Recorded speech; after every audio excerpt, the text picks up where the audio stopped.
This poem is called Don't Use Your Wings to Fly. I'm just kidding.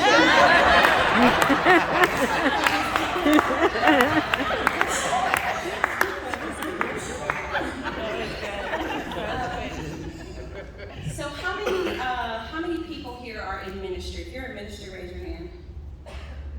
Y'all raising it low? Y'all not proud? Okay. How many first responders do we have in the room? If you're a first responder, doctor, nurse, any first responders?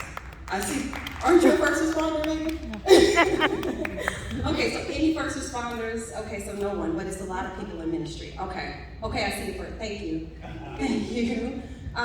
So this poem is to people who regularly give and have to take care of other people. This is for caretakers, people who take care of others.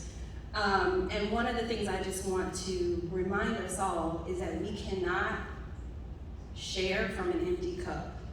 We cannot minister from an empty cup. We cannot do anything from an empty cup. And so we have to continuously figure out ways to fill up our cup. So this poem is for those who are serving and caring for others. There you go.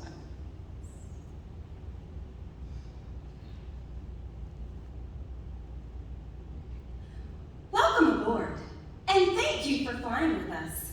Our first priority on every flight is safety. So before we depart, I'll be giving a brief safety presentation.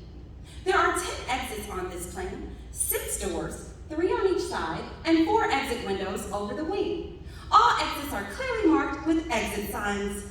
It's unlikely, but if cabin pressure changes, the panels above your seat will open, revealing oxygen masks. Place the mask over your mouth and nose, slip the elastic strap over your head, and breathe normally. Be sure to adjust your own mask before helping others. Be sure to adjust your own mask before helping others. Be sure to adjust your own crown before helping others. There was a faint voice calling for me in the distance.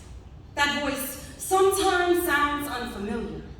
Even though it is coming from my soul, sometimes I strain to hear it. A voice calling from within to remind me that my well-being fuels this revolution. Adjusting my own crown fuels this revolution.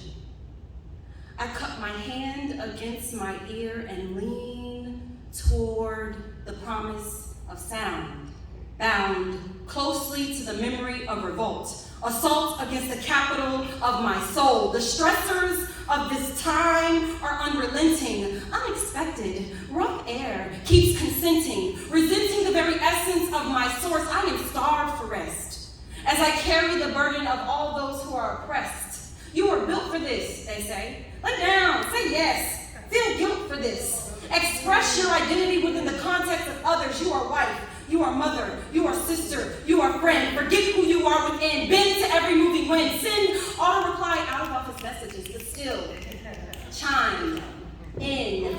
Take your time, like snatch it. Detach from the notion of lack. The whole universe has your back. The revolution was yours and mine and theirs. Never seeing the crystal stairs, enduring the stares and questions. Our ancestors fought for this. Fought for the right to take what is mine. This life is mine. This light, this soul, the glory of his very presence. I refuse to allow the dimming. No, slimming down to fit into the cinder confines of oppression. The bigness of my soul takes up space. I cannot shrink for this.